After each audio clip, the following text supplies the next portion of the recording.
Greetings and welcome to the Fan Perspective. I'm your host Nathan Nile, and this is my continuing coverage of the 2015 NBA playoffs. And right now I'm recapping the Eastern Conference semifinal matchup between the number 2 seed Cleveland Cavaliers and the number 3 seed Chicago Bulls. And it was everything you expected it to be for the first 5 games.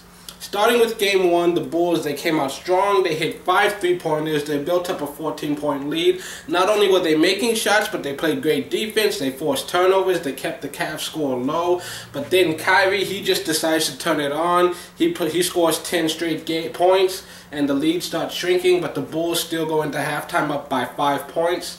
And then during the third quarter, they had a 15-0 run. They go into the fourth quarter with an 11-point lead. The Cavs come out and they start closing the gap thanks to LeBron James. He nearly had a triple-double. And Kyrie as well was on a scoring tear. They were carrying the team. They got the game closer, but the Bulls were just a little too much. They had 4 players in double figures, including a double-double from Gasol. Chicago just led the entire game, and the Bulls win 99-92, still in Game 1 in Cleveland. Then in Game 2, Tristan Thompson moves into the starting lineup, and the Cavs, they come out hot.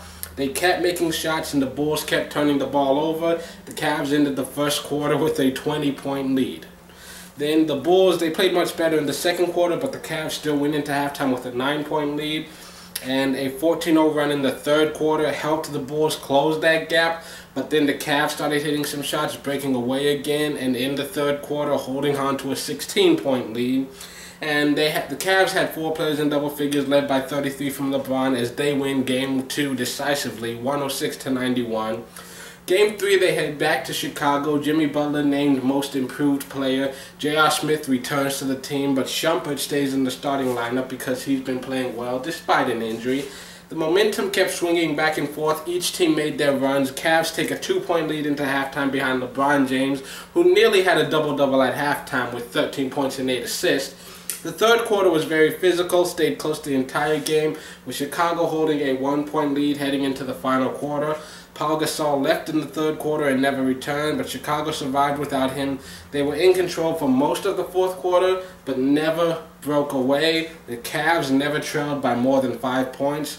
And the Bulls, at the end of the game, they had 4 players in double figures, led by 30 from Rose, who hit a 3 at the buzzer to give the Bulls a 99-96 win.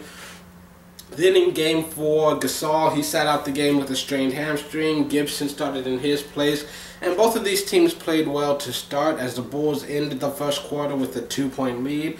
And then they started the quarter strong, second quarter strong. Looked like they were in control, but then they couldn't make a shot to save their lives. So the Cavs ended up going into halftime with a 4-point lead. But then the Cavs, they had some trouble at the start of the third. Suddenly the Bulls were able to make a run. They take the lead.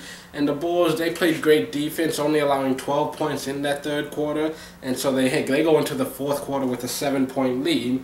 But the Cavs were able to tie it up because the Bulls did not score for the first 4 minutes of that fourth quarter. And despite the Cavs, they took the lead despite the Bulls' poor offense. Their defense kept the Cavs from breaking away. The Bulls were able to tie it up with 14 seconds to go, and then LeBron, he comes down and he just hits a buzzer beater to give the Cavs an 86-84 win, tying up the series again. And then we go to Game 5, where they're back in Cleveland again. Gasol is sitting out again, and things look pretty even in the first quarter. But the second, the Cavs basically held a 10-point lead the entire time. LeBron scored nearly half of their points. He had 24 going into halftime. And Chicago, they made their runs in the third, were able to close the gap, could never get over the hump.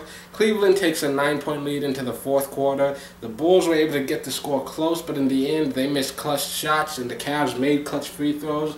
LeBron led the team in every category, 38 points, 12 rebounds, some assists, some steals, some blocks, blah, blah, blah. Cavs win 106-101. And then in Game 6, the series goes back to Chicago with the Bulls facing elimination. Gasol returns to the starting lineup. The game started pretty evenly. The lead just kept switching back and forth. Irving, who has been hobbled with injuries this entire series, leaves the game, and the Cavs take over, taking a 14-point lead into halftime. So the Bulls, they were struggling to find their offense. They had 31 points in the first quarter, and they combined for 29 points in the second and third quarter together. And they started to make shots in the fourth, couldn't get enough stops though, and it was just too little too late. The Cavs had 5 players in double figures, including double-doubles from both LeBron James and Tristan Thompson. Cavs win 94-73, closing out the series in Game 6, and they now advance to the Eastern Conference Finals, where they will await the winner of the Atlanta-Washington series. And for the most part, this was about what you'd expect from a 2-3 series. These were the two teams that most people were saying were the two favorites to get in there. And it's actually kind of funny. The Cavs were struggling through more health issues than anybody else. James and Irving were both playing banged up this series. And the Bulls, despite being healthy, still just not enough to get over the hump. Mirotic, he's not quite what he was ever since that injury in round 1. And Gasol missed a couple of games, but still, overall, they were still in. Technically, they were in better condition than the Cavs. Really, they still had their biggest stars at 100%. And in the end, the Cavs just played better, especially in these last 2 games. I mean, I don't want to say that they gave up, but in Game 6. The Bulls they didn't seem to give too much of an effort. At least, offensively, you can say that maybe the Cavs are just playing good defense and they just couldn't get open looks. But I mean, even when the Cavs were playing good defense in the first 4 games, you still had an aggressive Derrick Rose forcing his way inside, forcing up some tough shots, and they got some friendly rolls too.